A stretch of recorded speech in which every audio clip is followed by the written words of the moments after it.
बिस्मिल्लाहिर्रहमानिर्रहीम। Welcome to my channel. आज हम किंगडम एनिमेलिया के बारे में पढ़ेंगे कि किंगडम एनिमेलिया के अंदर कौन से टॉपिक्स इंक्लूड हैं। फ़र्स्ट ऑफ़ ऑल जो है वो इसका इंट्रोडक्शन पढ़ेंगे किंगडम एनिमेलिया का। सेकंड पे एवोल्यूशनरी पर्सपेक्टिव, थर्ड नंबर पे एनिमल क्लासिफिकेशन और फोर्थ नंबर पे डेवलपमेंटल पैटर्न। तो स्टार्ट करते हैं। सबसे पहले जो है वो इसका इंट्रोडक्शन है। इंट्रोडक्शन में किंगडम एनिमेलिया की डेफिनेशन जो है वो इस तरह से है: a eukaryotic multicellular heterotrophic organism which are diploid.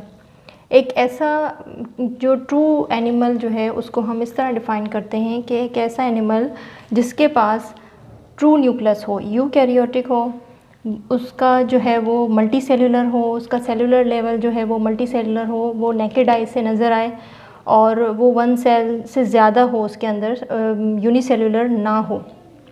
उसके बाद हेटेरोट्रॉफिक होना चाहिए। Heterotrophic mode of nutrition means के इंजेस्टिव मोड ऑफ न्यूट्रिशन हो। हेटेरोट्रॉफिक न्यूट्रिशन वो न्यूट्रिशन जो उसके अंदर वो ख़ुद अपना फूड प्रिपेयर ना कर सके। जिस तरह से प्लांट ऑटोट्रॉफिक हैं तो एनिमल्स जो होते हैं वो हेटेरोट्रॉफिक होते हैं, वो अपना फूड सनलाइट से प्रिपेयर नहीं कर सकते, इसीलिए जो है वो हेटेरोट्रॉफिक कहलाए जाते हैं एनिमल्स। और वो डिप्लॉयड हों। डिप्लॉयड का मतलब ये कि वो गेमेट्स से मिलकर बने, ऑपोजिट गेमेट्स हों, मेल और फीमेल के गेमेट्स से मिलकर बने जिनके अंदर सेक्सुअल रिप्रोडक्शन हो। और ये एनिमल की जो है वो एनिमल को हम इस तरह से डिफ़ाइन करते हैं। तो इनका एवोल्यूशनरी पर्सपेक्टिव जो है वो इस तरह है कि एनिमल्स इवॉल्व हुए थे आज से 0.6 बिलियन ईयर्स अगो। तो तब जो थे उससे पहले जो 3.5 मिलियन ईयर्स अगो की बात है कि जब प्रोटोक्टिस्टा जो है वो इवॉल्व हुए थे, तो तब जो थे उनमें से जो प्रोटोजोन्स थे जो एनिमल लाइक थे, उनमें से एनिमल्स इवॉल्व हुए। प्रोटोजोन्स जो थे वो यूनिसेलुलर थे, उनके अंदर जो मल्टी न्यूक्लिएटेड स्ट्रक्चर था, उनके एक ही सेल में बहुत सारे न्यूक्लियस के सेल्स आपस में रहने लगते थे जिनको हम कॉलोनीज़ कहते हैं।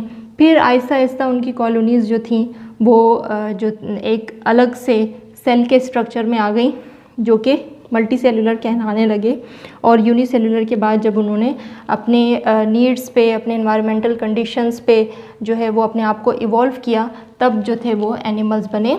और जो फर्स्ट एनिमल था वो वोल्वॉक्स कहलाया। वोल्वॉक्स जो थे वो इवॉल्व ही प्रोटोक्टिस्टा से, जो एनिमल लाइक प्रोटोक्टिस्टा थे, जो प्रोटोजोन्स थे, वहीं से ही वोल्वॉक्स इवॉल्व हुए और वहाँ से जो है वो एनिमल्स की एवोल्यूशन स्टार्ट हुई। तो उसके बाद क्लासिफिकेशन को अगर देखा जाए तो किंगडम एनिमेलिया के टोटल जो हैं वो 33 फाइला हैं जो कि माइनर हैं। तो माइनर को हम इतना नहीं पढ़ते, तो जो मेजर फाइला हैं उन्हीं को ही हम पढ़ते हैं। और मेजर फाइला जो हैं वो ज़्यादातर 9 हैं। तो इसके अंदर 2 किंगडम्स हैं। किंगडम एनिमेलिया को 2 किंगडम्स में डिवाइड किया गया है, 2 सब किंगडम्स में। एक जो है वो पैराजोआ कहलाता है और दूसरा जो है वो यूमेटाजोआ है। पैराजोआ वो वाला फाइलम है जिसके अंदर फाइलम पोरीफेरा को इंक्लूड किया गया है। क्योंकि पैरा का मतलब होता है बिसाइड एंड जोआ का मतलब होता है एनिमल, वो एनिमल जो बिल्कुल ही बिसाइड हो। फाइलम पोरीफेरा को हमने इसलिए इसको पैराजोआ में रखा गया है क्योंकि इनके अंदर सिर्फ़ और सिर्फ सेलुलर ऑर्गेनाइजेशन है और वो भी लूजली अरेंज सेल्स हैं जो आपस में मिलकर स्पंजेस बनाते हैं। तो इनकी कॉमन एग्जांपल स्पंजेस हैं और इनको पैराजोआ में रखा गया है। ये ट्रू एनिमल्स नहीं कहलाएंगे।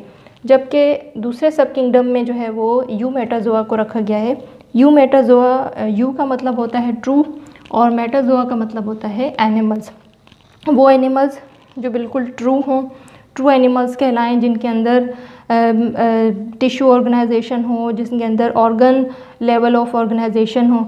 तो इसलिए जो है वो फाइलम नाइडेरिया से स्टार्ट होते हैं जिनके अंदर टिश्यू ऑर्गेनाइजेशन स्टार्ट हो जाती है और फाइलम कॉर्डेटा तक।